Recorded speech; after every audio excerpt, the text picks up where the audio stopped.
There's a lot of Japan in the United States, certainly quite a bit of it here in San Francisco. Lots of Japanese products, of course, too. But one Japanese export which has not been very successful here has been the Japanese computer.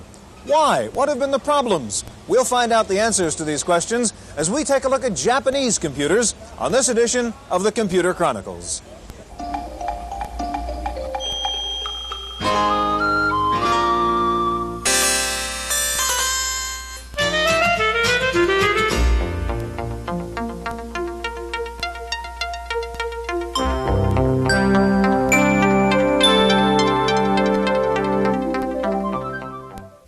The Computer Chronicles is brought to you in part by McGraw-Hill, publishers of Popular Computing, the magazine that gives readers an understanding of the technology and applications of microcomputers and software in office, home, and classroom.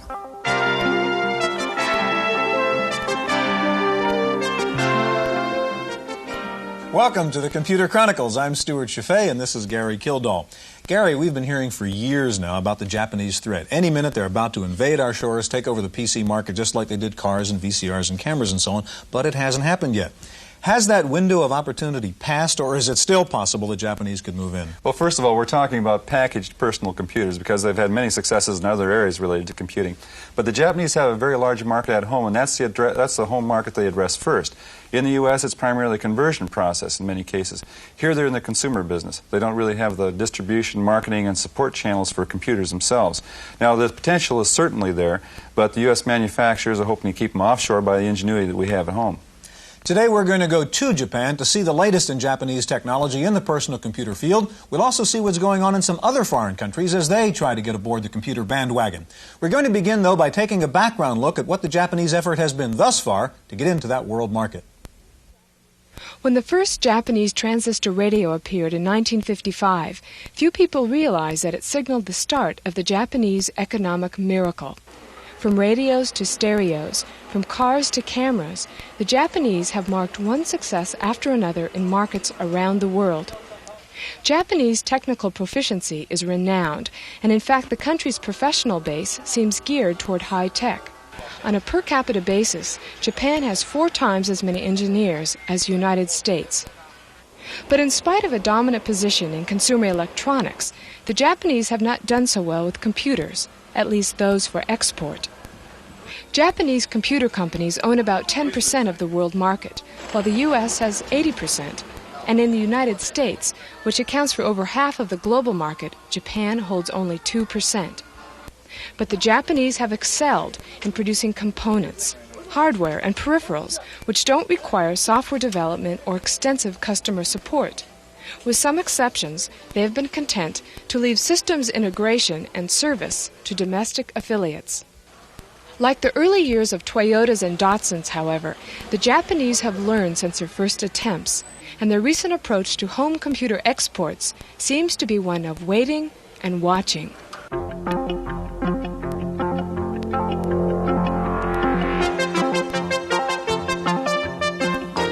Japan is the world's second largest computer market. More than $24 billion worth of computers have been sold here. But of course, the world's largest computer market is the United States, more than 4 times the size of Japan's. So no matter how successful a Japanese computer manufacturer may be in the domestic market, the temptation is irresistible to want to sell Japanese computers in the United States. まず見逃せないのは、アメリカでほとんどのデファクトスタンダードになった IBM PC の存在が。I understand that in the United States, the IBM PC is a kind of de facto standard. Most Japanese computers are not based on this standard. Instead, Japanese computer makers are struggling to make special machines for export to the United States, which are not sold in Japan. で、ソフトウェアのドキュメンテーションと Japanese computer companies are faced with 2 major problems. First, poor documentation, and second, a weak user interface. These are 2 very serious problems. These problems must be resolved to make Japanese computers exportable. The distinct difference between Japanese and American computer users has not been overlooked by the Japanese makers and can be seen in any Japanese computer store. A profusion of low-cost machines attracting some very young customers, and the accent is definitely on entertainment software. Japanese market currently moving from the hobbyist market to the business-oriented market. In the U.S., almost all the personal computers already moved from the hobbyists to the business areas. The IBM of Japan is the NEC Corporation, with a 58% share of the local PC market. But like most Japanese manufacturers, NEC has had disappointing sales in the United States and seems to be waiting for some major improvements, especially in the home computer field. In Japan, we try to sell our personal computer to the home market. However, the current software and word processors functions is not sufficient for the home use, but gradually such a market will be increased until the next 5 or 10 years. But currently we do not have any big such a home market yet. 日本のマシンが売れる条件というのを考えています。For Japanese computers to sell successfully in the U.S., they need, first of all, some unique new software, and that brings up the problem of finding good third-party developers. Next, Japanese makers need to find good retail outlets to sell their own software. Maybe the reason NEC and other Japanese companies are not pushing harder in the U.S. is because they are not ready yet. They are saving their strength for the future. That's why I say this is a time for waiting. Japanese industry has a firm tradition of introducing new products in the domestic market first. Only then, if Japanese consumers respond favorably, will the product go overseas. It has been a recipe for success so far, but the computer is a special case. Transplanting Japanese-built software to American market, especially applications software, I think it's very hard. And there is no established technology about writing operating systems or communication software, not much in Japan.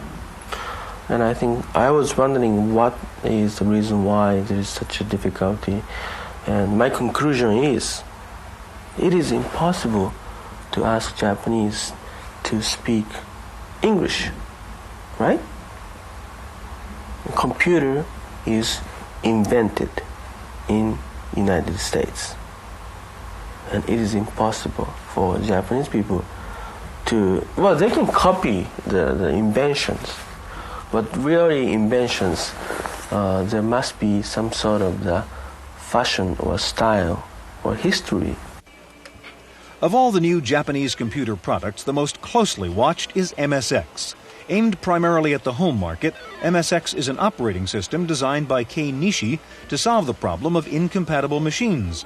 MSX is a standard for 8-bit machines, and no matter who manufactures the computer, if it runs on MSX, it will run any software written for MSX, an admirable concept with its share of problems. I know that in Tokyo, MSX machines are being sold at discount prices. In this case, it's not because the product is popular. It's just that MSX has not been very successful. Like inexpensive computers in the United States, it's a loser's game. Their business capabilities are very weak. For example, disk drives are lacking, memory storage is very limited, and screen resolution is poor, well below US standards. The reason why I think MSX is going to have a very important significance among the industry is looking back the history of consumer products. All the consumer product success is multiple hardware vendor and multiple software vendor. There has been no consumer products that has established only with single source of the banner. And the beauty of this product is we have a very clear separation of software and hardware. MSX is a hybrid of Eastern and Western technology. Although made in Japan, it was designed in the United States. While MSX is still an unknown factor, it points to Japan's unconventional approach to a routine obstacle, compatibility. In fact, if the Japanese made machines to the IBM standard, it would just lead to a kind of price war. It would not improve anything. Instead, the Japanese companies are trying to produce machines with higher standards, a higher level of functions.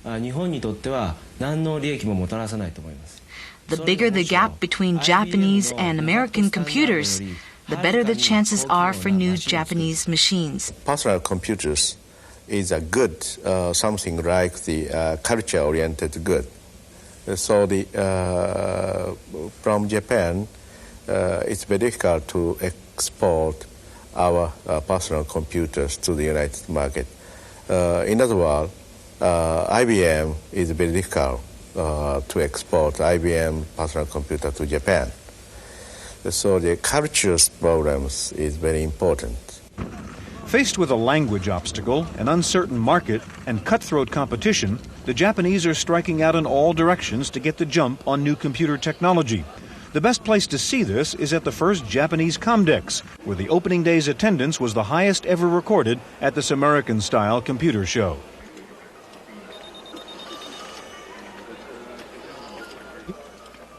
The products on display ranged from the very clever to the very advanced, with a particular emphasis on Asian applications. Fujitsu's Chinese word processor attracted a lot of interest, as did the Thai language version. Before computers, there was no practical way to type the thousands of characters called kanji. To deal with the complexity of these symbol words, different systems have been adopted. This version recognizes the corners of a character chosen by the user from a keyboard. By doing away completely with the keyboard interface, CIC's Handwriter treats kanji as graphics. Its built-in dictionary recognizes thousands of characters entered by the user on a digitizing pad. Among the new portables, Fujitsu showed a 16-bit machine with a 25-line by 80-column screen. It comes with 128K of random access memory, expandable to 448K, and up to 512K of ROM. Prices are not set, but will begin around $1,300. The most unusual portable on view was probably the Ampere WS1. Its bizarre clamshell case hides a full-sized screen and a Motorola 68000 chip. The operating system is APL, a compact, powerful language developed in the early 60s for scientific applications. APL, it's running now. APL language, very powerful language. Also, we developed the new original operation systems called Big DOS.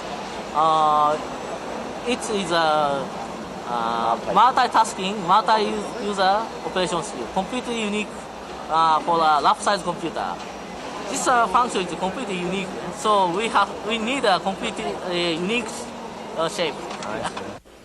By far the most compact machine at the show is the Epson wrist computer, a watch-sized computer on a chip with a communications port, 2K of RAM, and 4 built-in programs. It also tells time, by the way. Advanced peripherals were preeminent at Comdex, and leading the group was the CD-ROM disc, displayed both by Denon and Sony. CD-ROM is the kind of new technologies using the CD audio technologies.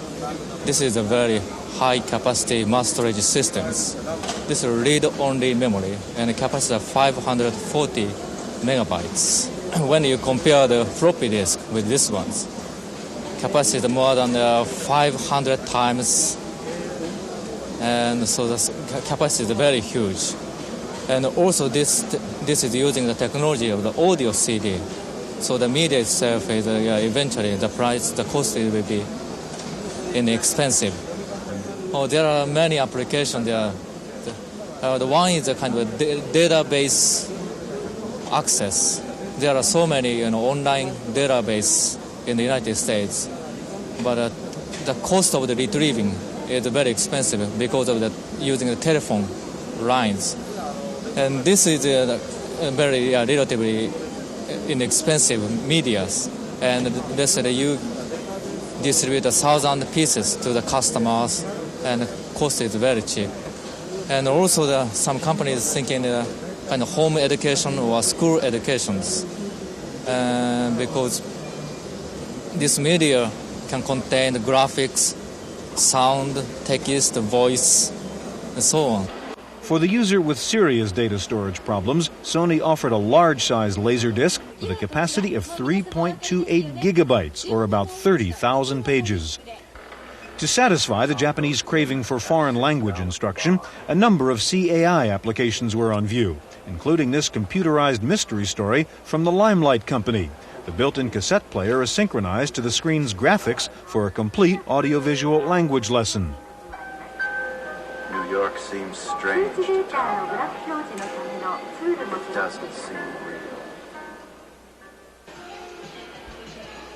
Japan's manufacturing ingenuity is on display around the world, and the first-time visitor to Japan sees it everywhere, from neatly packaged lunchboxes to high-tech toys. But most Japanese companies seem to admit that when it comes to computers, they lack the competitive edge, for now.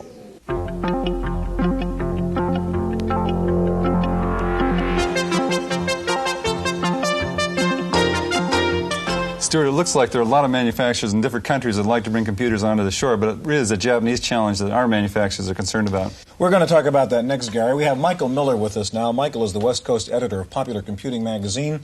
And next to Michael is Christopher Meade, the editor and publisher of the Japan High-Tech Review based in Phoenix, Arizona. Chris, in various publications we've seen computer systems that have been very successful in Japan, such as the Sharp X1 or MSX, that have not come onto our shores, that haven't been introduced in the United States. What's the reason for that? I think the basic reason is really just language. First of all, the Japanese language is so complicated with the characters or kanji, which need to be represented graphically. It requires more computer power to do that than just the Western alphabet.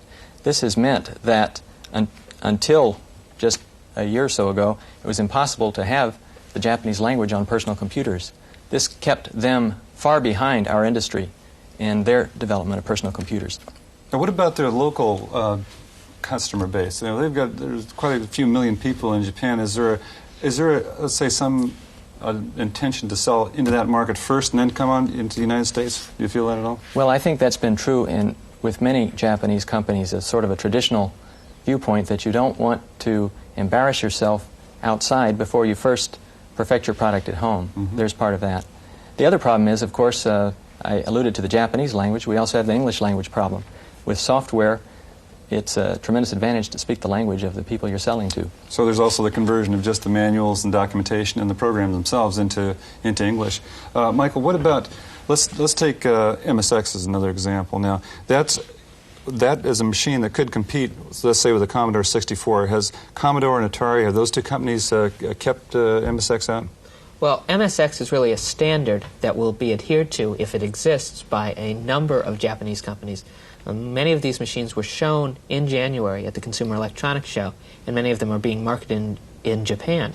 But as of yet, nobody's brought them over here successfully. It seems that the machines are not up to date as much as the newer machines that Commodore and Atari are about to come up with. But what about manufacturing and packaging? Do the Japanese have any, let's say, real distinct advantage over the companies here in the United States, or are things being built in the Orient anyway? Well, basically both the Atari machine, the Commodore machine, in fact machines by all manufacturers, consist in a large part of components that are manufactured in Japan or South Korea or other overseas destinations. Christopher, you were suggesting that the problem of language and so on is kind of a past tense problem. Do you see the Japanese as having solved that now and therefore becoming a greater challenge in the future? It depends on what you mean by the future. The next 6 months, I don't see much of a problem for American makers. I think it's more long-term. For example, Hitachi Corporation has had an internal goal of becoming the #1 computer company in the world. But first, they would like to be the #1 semiconductor manufacturer in the world. And the hope was to reach that goal in 1990. and then to pass IBM and be the world's top computer maker in the year 2000. So there's a lot of time. Well, what about peripherals? The Japanese have been very successful on the peripheral side here in this country. Why? Absolutely. The language problem is really not as important there. For manufacturing, you'll see more and more American companies turning to Japan, and you'll also see American designers deciding, for whatever reasons, I don't want to work with these American manufacturers. I want to go directly. It's eventually going to be produced in Japan anyway, so why don't I just go there right from the start?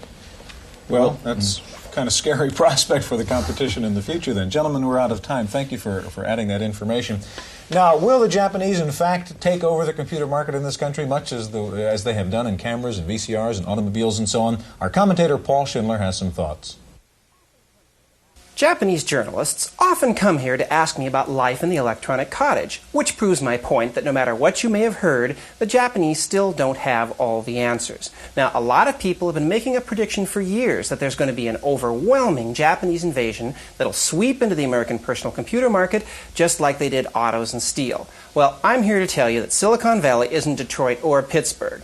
And I'm not going to argue that the managers here are smarter than the captains of industry who let the Japanese steal their markets. But they are younger and nimbler, and they won't sit still for it. I also won't argue that the Japanese imitate instead of innovate. They do both, and they do both well. But we've got a secret weapon they may never overcome. This is a keyboard society. Theirs is not. English is phonetic. Most Japanese alphabets are ideographic. Every English word can be written with 26 letters, but it takes thousands of characters to write Japanese. I type 60 words a minute, but in Japan, 5 words is breakneck speed. Sure, they might beat us to voice recognition, but the U.S. market for Japanese-speaking computers is going to be pretty small. Don't worry about Japan. I don't. That's my opinion. I'm Paul Schindler. On our next edition of the Computer Chronicles, we'll visit Tsukuba, Japan, to take a look at Expo 85, Japan's high-tech World's Fair of the future. You'll see computers from around the world, and we'll show you robots that walk, talk, and even play the organ. Don't miss it next week on the Computer Chronicles.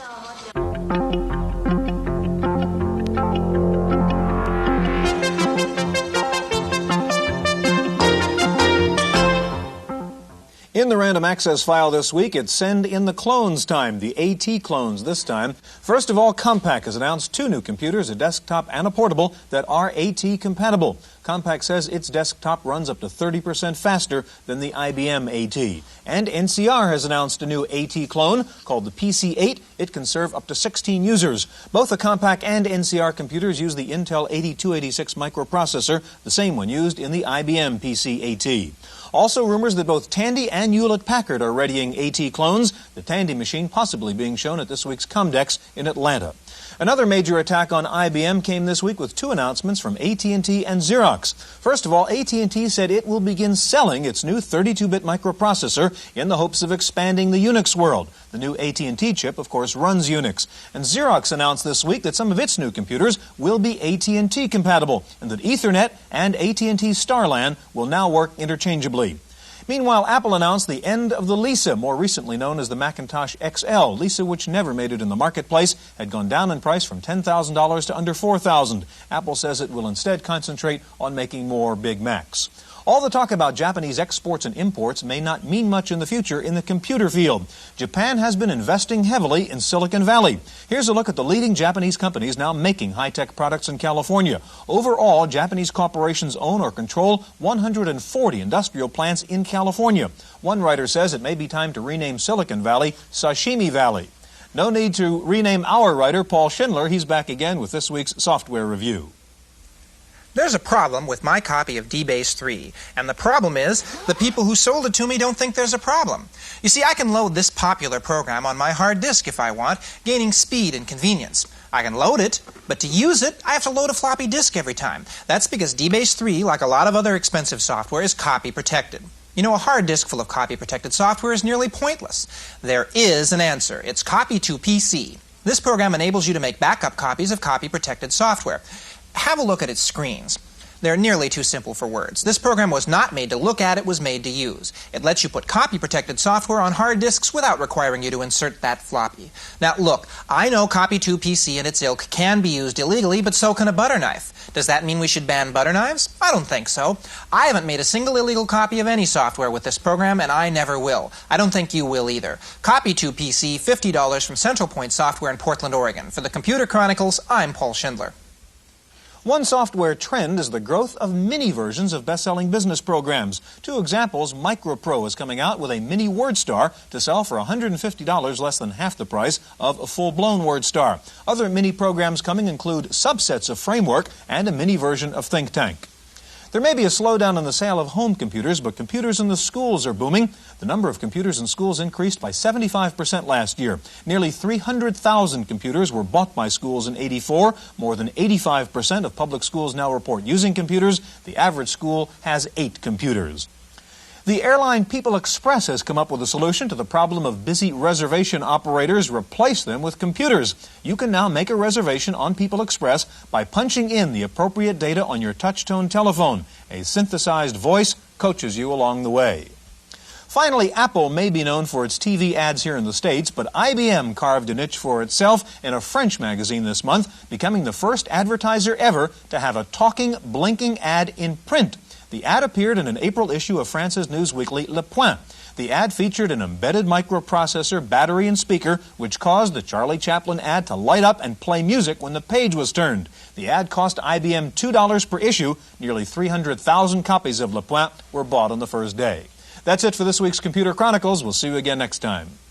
The Computer Chronicles was brought to you in part by McGraw-Hill, publishers of Popular Computing, the magazine that gives readers an understanding of the technology and applications of microcomputers and software in office, home, and classroom. Hotel accommodations in Japan provided by the Capital Tokyu Hotel, a member of the Tokyu Hotel chain, with hotels throughout Japan and the Far East. Air transportation courtesy of Japan Airlines, providing service to 33 countries around the world.